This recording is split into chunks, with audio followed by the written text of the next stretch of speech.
Hai guys, kali ini saya akan merangkum film horor Indonesia bernuansa politik berjudul Kabut 2021.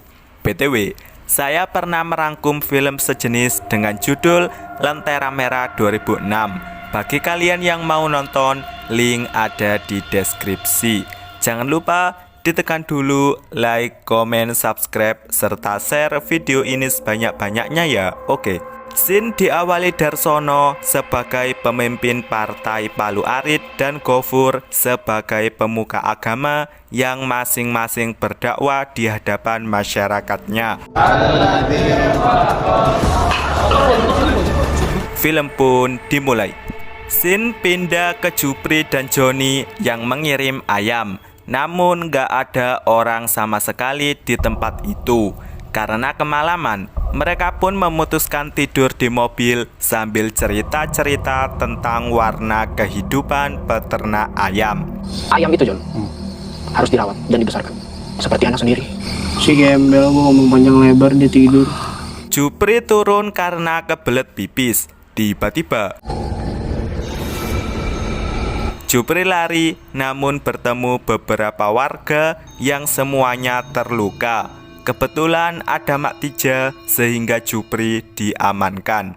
Asyik-asyik tidur, Joni menyaksikan dua kubu yang saling bentrok. Beruntung ia bisa menyelamatkan diri dengan lari ke hutan dan bertemu Jupri.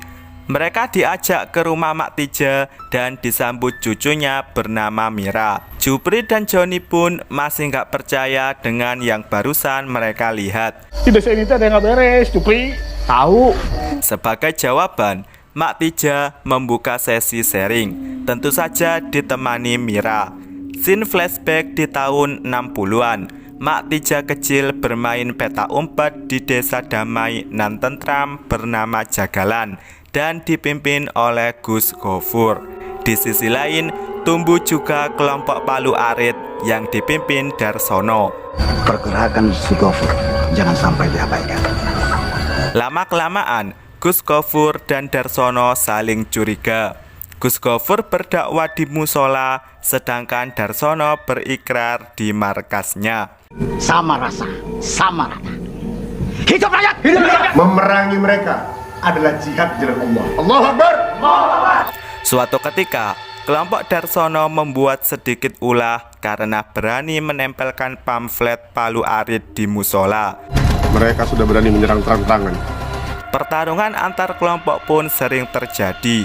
Suatu ketika tersiar berita kerusuhan kelompok Palu Arit di ranah pemerintah pusat. Hal inilah yang membuat situasi di desa Jagalan semakin memanas. Disinilah Gus Gofur menitipkan kalung tasbih yang ternyata mirip dengan kalungnya Jupri. Ini peninggalan kakek. Mirip. Kembali ke laptop, masing-masing pemimpin kelompok membakar semangat para pengikutnya sebelum tempur dimulai. Malam ini kita habisi mereka sampai ke akar. Allahu Akbar! Kesetiaan kita terhadap partai tetap selalu abadi. Kelompok Gus Gofur menerapkan strategi jemput bola, sedangkan kelompok Darsono mengandalkan strategi jaga kandang. Pertempuran terjadi selama 3 hari 3 malam. Masing-masing kelompok bahkan saling sandra menyandra. Ayo Bung Syahadat.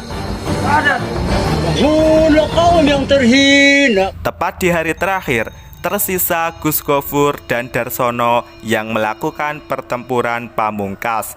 Aksi ini disaksikan oleh Marjuki, tokoh masyarakat yang bersikap netral. Jupri dan Joni harus bertahan di desa ini selama 2 malam lagi. Karena arwah gentayangan dua kelompok akan mengejar pendatang baru di desa mereka. Karena kalau kalian pergi, mereka akan mengejar kalian kemana.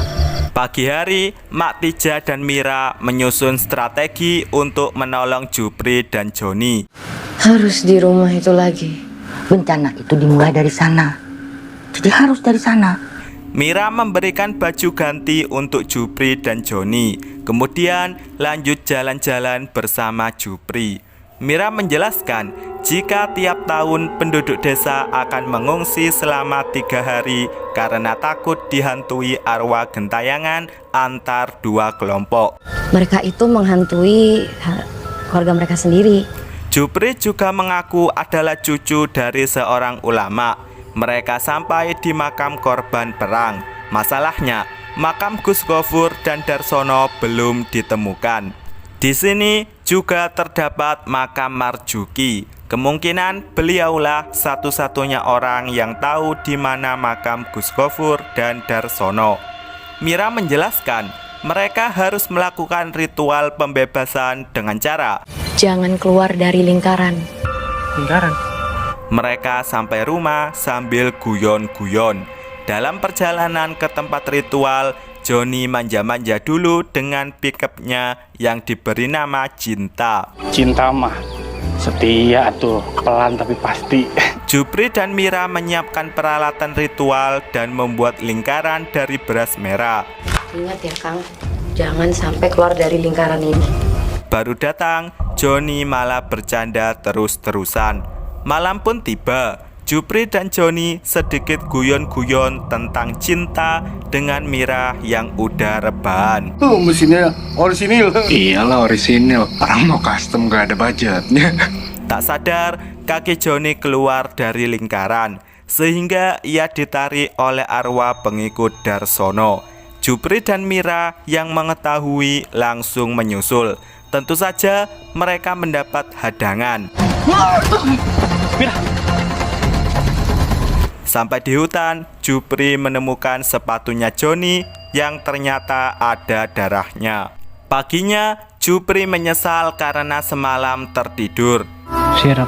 Iya, obat tidur yang gak kelihatan. Jupri pun bernostalgia jika dirinya dan Joni bercita-cita mendirikan peternakan ayam bareng. Namun kenyataannya, Joni meninggal duluan. Mak Tija yang baru datang menjelaskan jika malam terakhir adalah malam yang paling berat. Malam ini bisa malam panjang sekali rasanya. Dalam perjalanan ke tempat ritual, Mira menunjukkan tempat persembunyian favorit Mak Tija saat main petak umpet. Mira menyiapkan ritual, sedangkan Jupri meneliti tempat yang dimaksud Mira.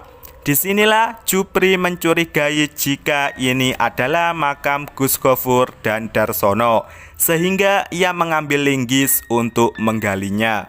Benar saja, ditemukan tengkorak manusia. Kamu pulang cari kain buat kafan.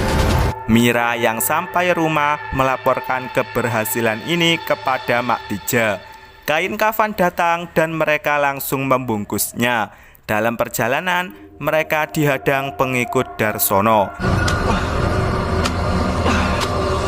Terakhir, Darsono muncul mengganggu pembuatan liang lahat.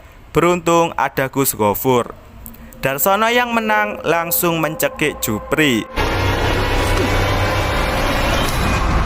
Mereka lanjut gelut disertai orasi kecil-kecilan. Hancurnya kalian adalah jihad bagi kami. Anak cucuku akan melanjutkan pembalasan ini. Orasi dilanjutkan dengan pendapat Mira sebagai generasi termuda. Apa yang telah Bapak perbuat bukan untuk anak cucu. Kami perlu kedamaian. Tulang belulang dikubur, otomatis kedua setan menghilang. Semuanya selesai dan mereka bisa hidup bahagia. Di ending, Jupri pamit pulang dengan memberikan ayam sebagai oleh-oleh. Tak lupa, Mira dan Jupri sedikit baper-baperan. Jupri memacu Cinta melewati kuburan yang ternyata di sana terdapat kuburan Mira dan Mak Tija. Film pun berakhir. Oke, film ini mendapat 6,2 dari IMDb. Cukup tinggi ya untuk film horor yang boleh dikatakan sedikit tidak masuk akal. Bisa jadi karena mengangkat isu Palu Arit sehingga menjadi lebih menarik. Bagi saya, no problem. Karena kali ini saya juga sepakat dengan IMDb untuk rating film ini. Sampai di sini rangkum film Kabut 2021 dan see you next video.